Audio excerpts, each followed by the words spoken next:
ஸ்ரீமதே ராமானுஜாய நமக. இப்போது திருக்கோளூர் பெண் பிள்ளை ரகசியத்தில் 5வது வாக்கியம் பார்க்கலாம். பிணம் எழுப்பி விட்டேனோ தொண்டைமானை போலே. இது எப்படின்னா, பிணத்தையே எழுப்பி விட்டுருக்கார் தொண்டைமான். என்ன ஒரு பக்தி இருந்தால் இதெல்லாம் சாத்தியமா அப்படின்னா, அப்படி ஒரு திருடமான பக்தி, டோட்டல் சரணாகதி. அதுதான் இதில் இம்பார்ட்டண்ட்டு. இதான் இந்த பெண் பிள்ளை சொல்கிறா. இந்த மாதிரி பக்தியும் இதுவும் சரணாகதி நான் அடையலையே. பிணம் எழுப்பி விட்டேனோ தொண்டைமானை போல் அவரை மாதிரி நான் பண்ணேனா, அப்போ நான் எதுக்கு இங்கே இருக்கணுங்கிற மாதிரி ராமானுஜர்கிட்ட பேசுகிறாவ.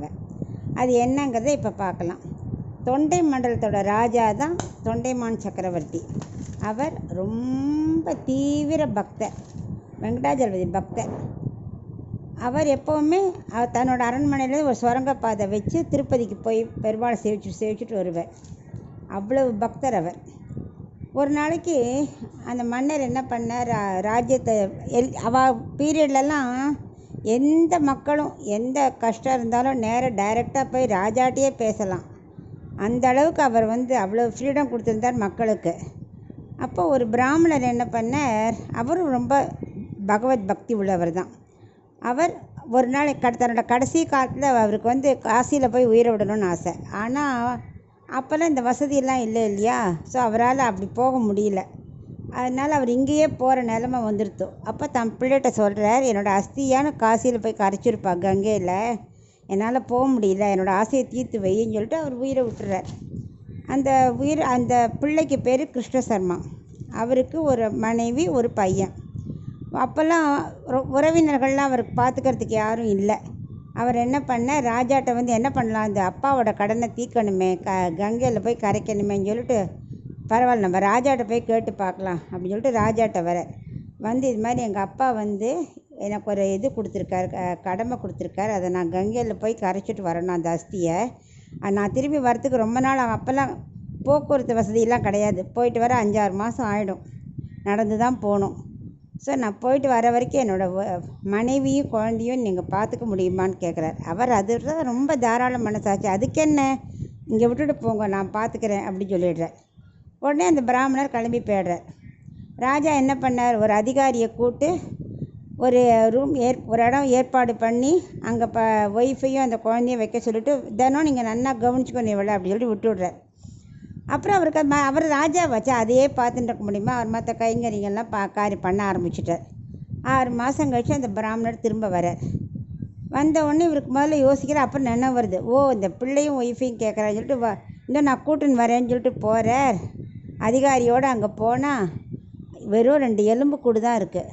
ரொம்ப ஷாக் ஆகிடுறார்.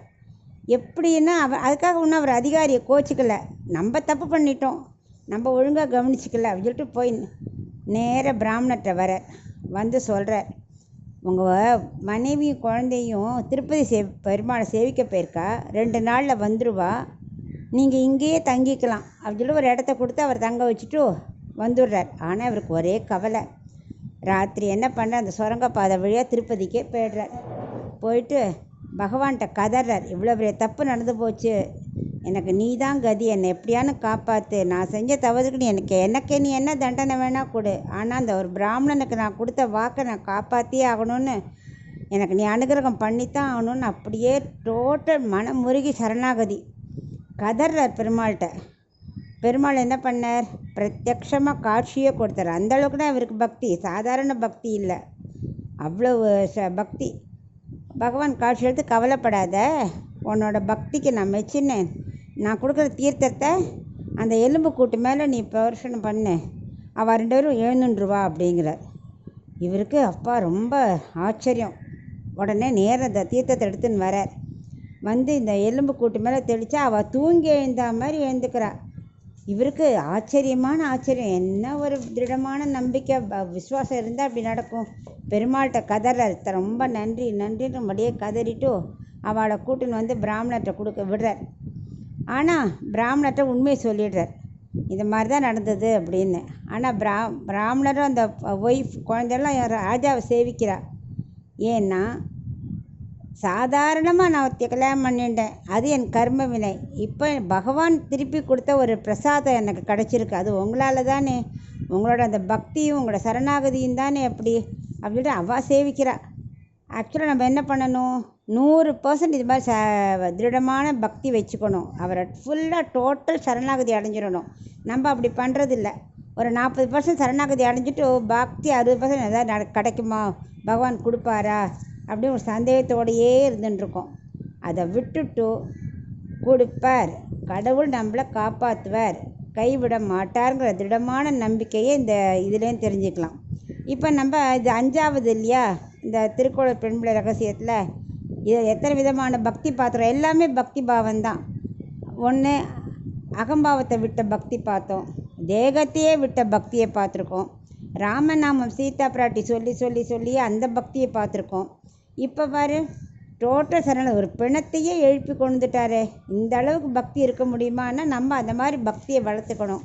இப்போ திருக்கோளூர் பெண் பிள்ளை சொல்கிறா, இந்த மாதிரி பக்தி என்கிட்ட இல்லையே, திருடமான அவ்வளவு சரணாகதியை நான் அடையலையே, பெருமாளை சேவிக்கிறேன்னு தவிர அந்த பக்தி எனக்கு இல்லையே, இனிமேல் நான் எங்கே இருந்தால் என்ன, இங்கே இருந்தால் என்ன, வெளியில் போனால் என்ன, மேட்டில் கிடந்தா என்ன, காட்டில் கிடந்தா என்ன, எனக்கு எல்லாம் ஒன்றும் தான், நான் போகிறதுனால ஒரு லாபமும் புண்ணியமும் ஒன்றும் கிடையாது, நான் எங்கே இருந்தால் என்னென்ன பக்தியை பற்றி சொல்கிறா. ஆனால் இது எவ்வளோ பெரிய பெண் பிள்ளை ரகசியம் பாரு, அவளுக்கு எவ்வளோ தெரிஞ்சிருக்கு. திருடமான பக்தி எப்படி இருக்கணும், சரணாகதி எப்படி இருக்கணுங்கிற ஒவ்வொன்றும் நம்ம என்ன பண்ணணும், வாழ்க்கையில் திரும்ப திரும்ப இதை நினச்சி பார்க்கணும். அப்போ கொஞ்சம் கொஞ்சமாக நம்ம வளர்த்துக்கணும் இந்த பக்தியை அப்படிங்கிறது நமக்கு இதை உணர்த்துறது.